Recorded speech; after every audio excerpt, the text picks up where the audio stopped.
Hello friend, स्वागत है आपका इस वीडियो में। इस वीडियो में हम माइक्रोसॉफ्ट का एक और प्रोग्राम वर्डपैड के विषय में जानेंगे। ये नोटपैड जैसा ही होता है, लेकिन नोटपैड से काफ़ी अपग्रेडेड होता है और माइक्रोसॉफ्ट वर्ड से थोड़ा डाउनग्रेडेड होता है, क्योंकि वर्डपैड में काफ़ी लिमिटेड फीचर्स दिए हुए होते हैं। तो चलिए हम इसको शुरू करते हैं। तो उसको ओपन करने के लिए हम जस्ट सर्च पे क्लिक करेंगे और टाइप करेंगे वर्डपैड, ठीक है। उसके बाद हम इस पर क्लिक करके ओपन कर लेंगे। तो सबसे पहले हम ऊपर देखते हैं, ऊपर होता है टाइटल बार, जिसमें इस प्रोग्राम का नाम लिखा रहता है और जस्ट टाइटल बार के जस्ट राइट साइड में उस प्रोग्राम का नाम लिखा हुआ होता है। जस्ट इसके लेफ्ट साइड में होता है क्विक एक्सेस टूल बार, जिसमें सेव, अंडो, रीडो ये सारे ऑप्शन होते हैं। हम ड्रॉप डाउन पे क्लिक करके इसमें ऑप्शन बढ़ा सकते हैं, जैसे कि न्यू का ऑप्शन डाल सकते हैं, ओपन का ऑप्शन डाल सकते हैं, या फिर सेंड एन ईमेल का ऑप्शन डाल सकते हैं।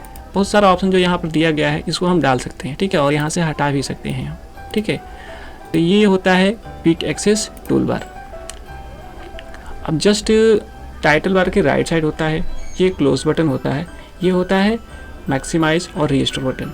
जस्ट उसके लेफ्ट साइड होता है मिनिमाइज बटन। अब ये मैक्सिमाइज है, जस्ट इस पर क्लिक करेंगे तो ये अब रीस्टोर हो गया, ठीक है। अब इस पर क्लिक करेंगे तो ये मैक्सिमाइज हो जाएगा, अब ये रीस्टोर हो गया, ठीक है। जस्ट यहाँ पे क्लिक करेंगे तो ये मिनिमाइज होकर टास्क बार में आ जाता है, ठीक है। जस्ट इसके नीचे टाइटल बार के जस्ट नीचे ये होता है menu bar, file menu, home menu और view menu. Just menu bar के नीचे होता है रिबन, ठीक है। हर एक फाइल का अपना एक रिबन होता है, जैसे कि होम मेन्यू का एक अपना है, व्यू का एक अपना रिबन है। रिबन के जस्ट नीचे होता है वर्किंग एरिया, जिसमें हम काम करते हैं। उसके जस्ट नीचे साइड होता है स्टेटस बार, ये होता है हमारा स्टेटस बार, और स्टेटस बार के जस्ट नीचे होता है हमारा टास्क बार, ठीक है। तो फाइल मेन्यू से हम स्टार्ट करेंगे। फाइल मेन्यू पर हम क्लिक करते हैं तो इसमें कुछ ऑप्शन दिया गया है, जैसे कि न्यू। यदि हम इस सीट में काम कर रहे हैं और ये सीट फुल हो गया या भर गया, या फिर इस सीट में हम काम नहीं करना चाहते हैं, तो हम नया सीट ले सकते हैं न्यू पे क्लिक करके, ठीक है। उसके जस्ट नीचे होता है ओपन, यानी यदि हम कोई वर्डपैड फाइल में प्रोग्राम बनाए, वर्डपैड प्रोग्राम में कोई फाइल बनाए हैं, तो उसको यदि हम सेव कर दिए हैं तो हम ओपन मेन्यू के द्वारा हम सेव किए हुए फाइल को ओपन कर सकते हैं, ठीक है। इसके जस्ट नीचे होता है सेव। जो फाइल सेव है उसमें कोई मॉडिफिकेशन हमने किया तो सेव बटन के द्वारा हम उसको सेव करते हैं। सेव एज होता है यदि फर्स्ट टाइम हमने नया प्रोग्राम में हमने काम किया, कोई डॉक्यूमेंट क्रिएट किया, तो उसको सेव करते हैं सेव एज से। जिसके जस्ट नीचे होता है प्रिंट। प्रिंट करने के लिए हम प्रिंट का इस्तेमाल करते हैं। उसके बाद होता है पेज सेटअप। ये पेज कैसे होना चाहिए, जैसे कि A4 होना चाहिए, या फिर इसका जो टॉप, बॉटम, लेफ्ट और राइट मार्जिन कैसा होना चाहिए, ये सारा हम पेज सेटअप में सेट करते हैं, ठीक है।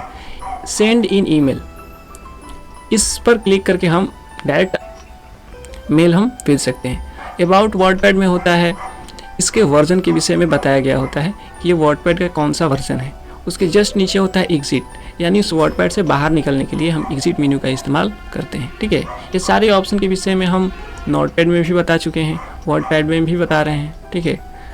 तो सारा प्रोग्राम में एक ही जैसा ऊपर टाइटल बार होता है, जस्ट लेफ्ट साइड होता है quick access tool bar, right side होता है क्लोज बटन, रीस्टोर बटन और मैक्सिमाइज रीस्टोर बटन और मिनिमाइज बटन। उसके जस्ट नीचे मेन्यू बार, फिर उसके जस्ट नीचे रिबन, उसके जस्ट नीचे वर्किंग एरिया, जस्ट नीचे स्टेटस बार और उसके नीचे होता है टास्क बार, ठीक है। अब चलिए हम होम मेन्यू पे चलते हैं। तो होम मेन्यू पर जाकर हम कुछ लाइन टाइप करते हैं, जैसे 2 लाइन हम लिख लेते हैं, कंप्यूटर का डेफिनेशन ही लिख लेते हैं, ठीक है। Computer is an electronic device which helps to perform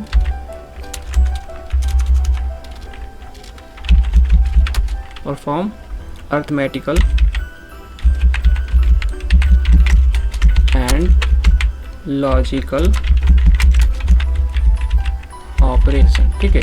just हमने एक लाइन टाइप कर लिया और इसको थोड़ा सा मैंने बड़ा कर लिया ताकि 2 लाइन हो जाए या 3 लाइन हो जाए, ठीक है। चलिए अब देखिए यहाँ पे है जस्ट होम मेन्यू में जो रिबन में है, पहला है पेस्ट, कट और कॉपी। तो कॉपी और कट क्या होता है? कॉपी होता है जस्ट हम इसी को किसी दूसरे स्थान पे कॉपी करेंगे तो ये चीज़ वहाँ भी रहेगा और दूसरे स्थान पर भी रहेगा। जैसे मैं कॉपी करके दिखाता हूँ, जैसे कि ये टोटल दोनों लाइन को मैं इसको सेलेक्ट कर लूँगा, कॉपी पे क्लिक करूँगा और जस्ट कर्सर को यहाँ लाऊंगा और इंटर की द्वारा कर्सर को नीचे लाऊंगा और फिर पेस्ट पे क्लिक कर दूँगा। ये यहाँ पर भी है और ये यहाँ पर भी आ गया, ठीक है, जस्ट उसका कॉपी बन गया। लेकिन कट क्या होता है, जैसे मैं इसको सेलेक्ट कर लेता हूँ, कट करता हूँ, यहाँ से हट गया। अब कर्सर को मैं और नीचे ले आता हूँ और इसको मैं पेस्ट कर देता हूँ, ठीक है, तो यहाँ से ये मूव करके यहाँ आ गया, ठीक है। कट मीन्स वहाँ से हट जाएगा और जिस लोकेशन पर आप ले जाना चाहते हो वहाँ चला जाएगा, ठीक है। अब इसके बाद होता है फॉन्ट साइज। अब इस जो लाइन हमने लिखा है इसके फॉन्ट को अगर चेंज करना है तो हम जस्ट यहाँ से चेंज कर सकते हैं, कोई भी फॉन्ट हम ले सकते हैं। जैसे कि हमने ले लिया मोडानी एम्प्टी ब्लैक, ठीक है। इसके बाद हमने कैमेलिया फॉन्ट ले लिया CAMBRIA, ठीक है। तो इस तरह का हम कोई भी फॉन्ट यहाँ से चूज़ कर सकते हैं, यहाँ से ड्रॉप डाउन से कोई भी फॉन्ट चूज़ कर सकते हैं, ठीक है। तो यहाँ से फॉन्ट चेंज किया जाता है। जस्ट उसके नीचे होता है, मैं इसको पहले सही कर लेता हूँ, एरियल कर लेता हूँ, ठीक है, मैंने एरियल फॉन्ट कर लिया। अब देखिए इसको बोल्ड करने के लिए हम बोल्ड पे क्लिक करते हैं, ये अभी बोल्ड नहीं है, अभी इसको सिलेक्ट करेंगे फिर बोल्ड पे क्लिक करेंगे, सारा ये बोल्ड हो जाएगा, ठीक है। अगर इटैलिक करना चाहें तो हम आई पे क्लिक करके इटैलिक कर सकते हैं। इटैलिक में थोड़ा सा टेढ़ा हो जाता है, राइट साइड झुक जाता है, और यू पर क्लिक करते हैं, जैसे मिस्टेक हो जाने पर हम लोग गलत काटते हैं ना, वैसे ही हम स्ट्राइक थ्रू पे क्लिक करके हम किसी चीज़ को गलत कर सकते हैं। सब स्क्रिप्ट सुपर स्क्रिप्ट होता है जस्ट उसके नीचे, मैं इस तीनों को हटा लेता हूँ, ठीक है। अब देखिए मैं 2 प्रेस किया और उसके बाद मैं सब स्क्रिप्ट दिया, तो जस्ट कर्सर जो है वो थोड़ा सा नीचे डाउन हो गया ताकि हम बेस में उसके 2 लिख सकें। जैसे 2 का सब स्क्रिप्ट 2 का बेस में हमने 2 लिखा। अब जस्ट मैं इसको हटा दूंगा और उसके बाद ये कर्सर मेरा बड़ा हो जाएगा, फिर से मैं 2 लिखूंगा। अब उसके बाद सुपर स्क्रिप्ट इनेबल करके मैं 2 लिखूंगा, यानी 2 का पावर 2, ठीक है। सुपर स्क्रिप्ट में ऊपर जाता है, सब स्क्रिप्ट में नीचे है। उसके जस्ट राइट साइड होता है फॉन्ट कलर या फिर टेक्स्ट कलर, इसको कह सकते हैं। किसी फॉन्ट के कलर चेंज करने के लिए हम उस फॉन्ट को सेलेक्ट करेंगे। जैसे मैं कंप्यूटर का कलर चेंज करना चाहता हूँ टेक्स्ट का, तो ये अभी ब्लैक कलर में है, हम इसको ड्रॉप डाउन पे क्लिक करेंगे और हम रेड कर देंगे। तो इस तरह हम फॉन्ट का कलर भी चेंज कर सकते हैं। यदि पूरे को हमको एक साथ सेलेक्ट करना है, चेंज करना है, तो हम सेलेक्ट कर लेंगे सबको एक साथ और उसके बाद हम ड्रॉप डाउन पे जाएंगे, जो कलर हमको पसंद है वो कलर हम चूज़ करके उसको सेट कर सकते हैं, ठीक है। जैसे मैं इसको ग्रीन कर देता हूँ, ठीक है, तो यहाँ से कर सकते हैं। फिर उसके जस्ट राइट साइड होता है हाईलाइटर, ठीक है। अगर हमको हाईलाइट करना है तो सबसे पहले हम इसको सेलेक्ट करेंगे, क्योंकि सेलेक्ट करके कंप्यूटर को ये बताते हैं कि इस चीज़ में परिवर्तन करना है। जब तक कोई सेलेक्ट नहीं करेंगे कंप्यूटर समझ नहीं पाएगा कि क्या करना है, ठीक है। बहुत सारे ऑप्शन सेलेक्ट नहीं होने के कारण डिसेबल रहते हैं, जैसे कि देखिए दोनों ऑप्शन डिसेबल हो गए क्योंकि कंप्यूटर को पता नहीं है कि करना क्या है। तो हम पहले इसको सेलेक्ट कर लेंगे, उसके बाद हम हाईलाइटर को इनेबल करके अभी हम येलो कलर में इसको हाईलाइट कर देते हैं, ठीक है। तो इस तरीके से हम हाईलाइट भी कर सकते हैं। इसको हम दूसरे कलर से हाईलाइट कर लेते हैं। तो इस तरह आप 2-3 कलर जो दिया गया है उससे आप हाईलाइट कर सकते हैं। मैं इसको येलो कर देता हूँ। अब देखिए उसके जस्ट ऊपर साइड होता है ग्रो फॉन्ट। यदि आप यहाँ से साइज़ बदल नहीं सकते हैं फॉन्ट का, तो आप यहाँ से भी बदल सकते हैं उसको। इसको पहले सेलेक्ट करते हैं, यहाँ फॉन्ट साइज बदलना, यानी अपने जो फॉन्ट है उसको बड़ा या छोटा करना। तो हम 22 के जगह हम 48 कर देते हैं। 48 काफ़ी बड़ा हो गया। और हम यहाँ से अगर चेंज नहीं करेंगे तो यहाँ श्रिंक फॉन्ट या ग्रो फॉन्ट पे क्लिक करके इसको बड़ा और छोटा कर सकते हैं। जैसे कि ये बड़ा हो गया है और सेलेक्टेड भी है, तो मैं इसको छोटा करना चाहता हूँ, तो श्रिंक फॉन्ट पे क्लिक करके मैं इसे छोटा कर सकता हूँ। यदि हमको ग्रो फॉन्ट पे क्लिक करेंगे तो वो बड़ा हो जाएगा, ठीक है। तो इस तरह आप ग्रो फॉन्ट और श्रिंक फॉन्ट से बड़ा और छोटा कर सकते हैं। उसके बाद पैराग्राफ सेक्शन में आते हैं। पैराग्राफ सेक्शन में सबसे ऊपर होता है decrease indent, increase indent. Increase indent क्या होता है, जैसे पैराग्राफ है उसको मेंटेन करना, बड़ा करना इंक्रीज है और घटाना डिक्रीज है। जैसे कि ये देखिएगा यहाँ पे जब मैं इंक्रीज करूँगा तो ये पैराग्राफ इस साइड राइट साइड खिसकेगा, ठीक है। और यदि मैं डिक्रीज इंडेंट करूँगा तो यहाँ से ये लेफ्ट साइड खिसकेगा, ठीक है। तो यहाँ से आप पैराग्राफ को बढ़ा और घटा सकते हैं इंक्रीज और डिक्रीज इंडेंट के थ्रू। इसके जस्ट राइट साइड होता है बुलेट एंड नंबरिंग। अब बुलेट और नंबरिंग क्या होता है, जैसे मान लीजिए कि हम यहाँ पर कुछ लिखें, उसके जस्ट आगे हम नंबरिंग देना चाहते हैं, तो यहाँ से क्लिक करके हम उसमें नंबर लगा सकते हैं। जस्ट हम उसके बाद नीचे इंटर करेंगे तो वहाँ से वो नंबरिंग स्टार्ट होते जाएगा सीरियल वाइज, ठीक है। अगर हम नंबर की जगह कुछ और बुलेट लगाना चाहते हैं तो बुलेट क्या होता है, जैसे कि हम लोग स्टार लगाते हैं या फिर हैश लगाते हैं या फिर कुछ बनाते हैं ना हेडलाइन डालने के लिए, तो वहाँ पर यहाँ पर जो दिया गया रहता है वो बुलेट कहलाता है। यहाँ अगर हम माइक्रोसॉफ्ट वर्ड में देखेंगे तो बुलेट और नंबरिंग दोनों अलग रहता है, लेकिन इसमें दोनों एक ही साथ दिया गया है और उसमें भी बुलेट एक ही दिया गया है। तो देखिए यहाँ पर बुलेट लिखा हुआ भी आ रहा है और यहाँ पर नंबरिंग लिखा हुआ आ रहा है। यहाँ पर बुलेट और नंबरिंग एक में ही दे दिया है, ठीक है। तो अगर जस्ट हम बुलेट लगा दिए हैं तो जस्ट इसको एक लाइन टाइप करने के बाद इंटर प्रेस करेंगे, दूसरा बुलेट आ जाएगा, फिर तीसरा, फिर उसके बाद यदि हम कुछ लिखेंगे फिर उसके बाद हम इंटर प्रेस करेंगे तो तीसरा बुलेट आ जाएगा। इस तरह सीरियल वाइज बुलेट आते रहेगा, आप लिखते हुए जाएंगे, ठीक है। अब जस्ट उसके बाद हम लाइन स्पेसिंग को देखेंगे, जैसे कि बिटवीन द लाइन, ठीक है, लाइन के बीच में कितना स्पेस होना चाहिए, यहाँ हम लाइन स्पेसिंग से मेंटेन कर सकते हैं। जैसे हम 1.15 सेंटीमीटर है तो हम 1 करेंगे तो स्पेस दोनों लाइन के बीच में या तीनों लाइन के बीच में स्पेस घटेगा, लेकिन उसके लिए हमको पहले उसको सेलेक्ट करना होगा। सेलेक्ट करने के बाद ही हम स्पेस घटा और बढ़ा सकते हैं, ठीक है। अब उसके बाद होता है पैराग्राफ सेक्शन में जो नीचे है वो होता है अलाइनमेंट। जैसे कि अगर हमको यहाँ पे लेफ्ट साइड से लिखना है तो लेफ्ट अलाइनमेंट, राइट साइड से लिखना है तो राइट अलाइनमेंट, सेंटर से लिखना है तो सेंटर अलाइनमेंट, और जस्टिफाई करेंगे तो एक समान कर देगा, ठीक है। पूरा पैराग्राफ को एक बराबर भाग में कर देगा। उसके जस्ट राइट साइड आते हैं इंसर्ट मेन्यू। यहाँ पर जो ये वाला दिया है वह है पैराग्राफ में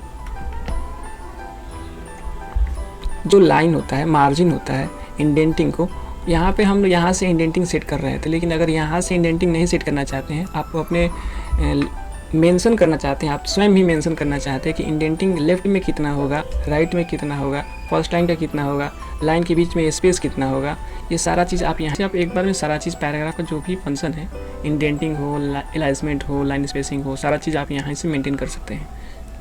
अब उसके जस्ट राइट साइड है इंसर्ट मेन्यू। इंसर्ट मेन्यू में हम इंसर्ट ग्रुप है, होम मेन्यू हुई है लेकिन इंसर्ट ग्रुप है। इंसर्ट ग्रुप में जैसे पिक्चर लगाना हो तो हम पिक्चर पे क्लिक करेंगे, और अगर पिक्चर होगा हमारे सिस्टम में, जैसे कि सारा पिक्चर है और मैं एक ये पिक्चर ले लेता हूँ, तो अगर पिक्चर लगाना हो तो यहाँ से हम पिक्चर लगा सकते हैं, ठीक है। इसको यहाँ से बड़ा और छोटा भी कर सकते हैं। उसके बाद मैं इसको हटा देता हूँ। डेट और टाइम इंसर्ट करना हो तो पहले देखेंगे कि कर्सर कहाँ है, ये कर्सर यहाँ ब्लिंक कर रहा है। और उसके बाद डेट और टाइम पे क्लिक करेंगे, और डेट या टाइम जिस फाइल फॉर्मेट में आप रखना चाहते हैं वहाँ पे आप इंसर्ट कर सकते हैं। जैसे कि हम सैटरडे 25 मई 2024 को इंसर्ट कर रहा हूँ, ठीक है, ऐसे इंसर्ट हो गया।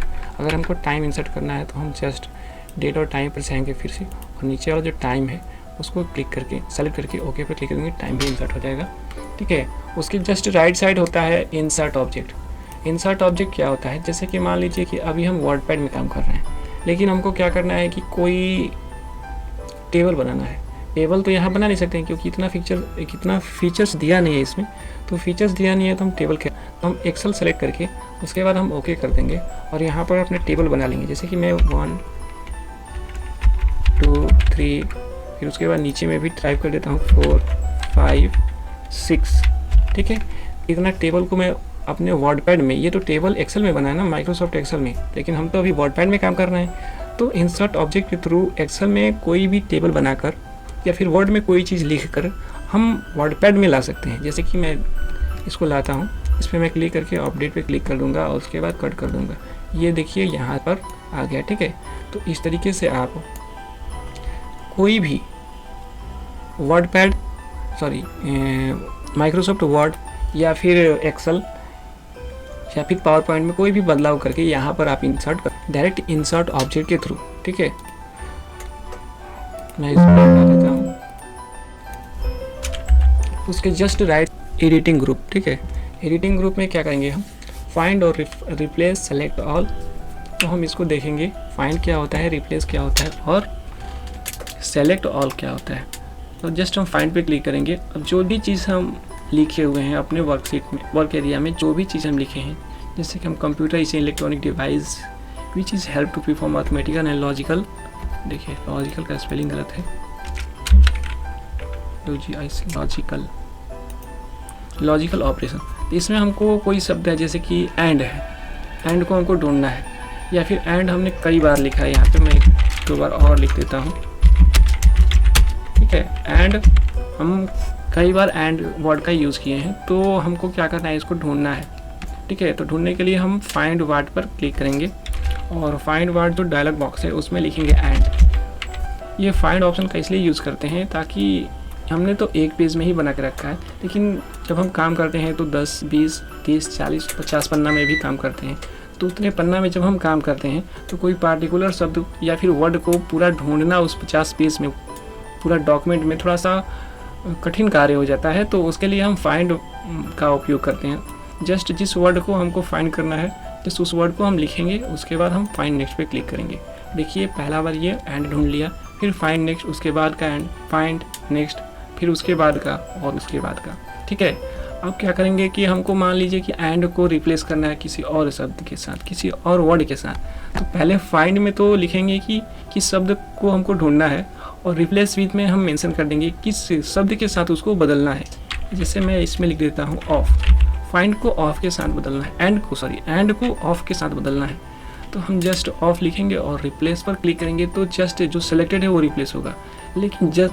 लेकिन यदि रिप्लेस ऑल कर देंगे तो जहाँ जहाँ एंड होगा वहाँ ऑफ हो जाएगा। तो मैं एक बार रिप्लेस करता हूँ, तो जो सिलेक्टेड था वो ऑफ हो गया।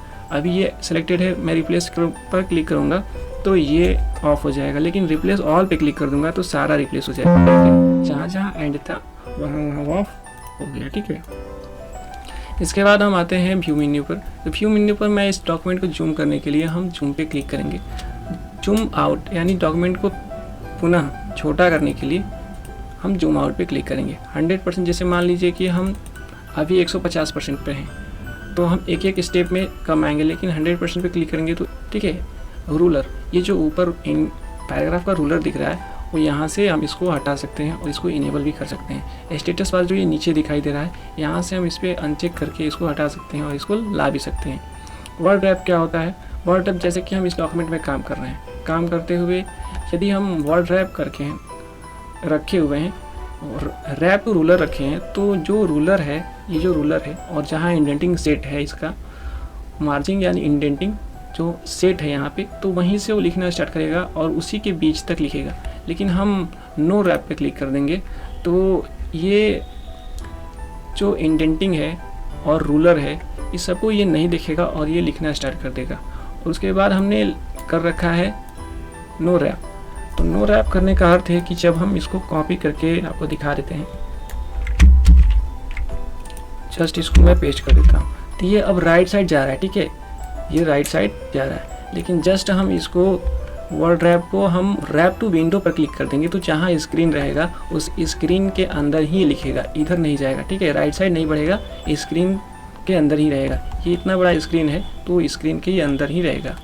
और हम जस्ट वर्ड रैप को रैप टू रूलर पर क्लिक करते हैं तो ये इंडेंटिंग जहाँ सेट है रूलर का, उस रूलर के इंडेंटिंग पर ही लिखा हुआ रहेगा। ठीक है, तो यहाँ से आप इंडेंटिंग में के थ्रू वर्ड रैप के थ्रू रूलर, विदाउट विंडोज़ आप मेंटेन कर सकते हैं। मेज़रमेंट, जो रूलर है उसका मेज़रमेंट क्या है, इंच में रखना चाहते हैं, सेंटीमीटर में, या फिर पॉइंट्स में, या फिर विकास में। ठीक है, तो इस तरह आप यहाँ पे मेज़रमेंट सेट कर सकते हैं। तो इस माइक्रोसॉफ्ट वर्डपैड में इतना ही था। अगर ये वीडियो आपको अच्छा लगा हो तो आप इसको लाइक करें, चैनल को सब्सक्राइब कर बेल आइकन को ऑन कर लें। मिलते हैं किसी नए वीडियो में। Thank you.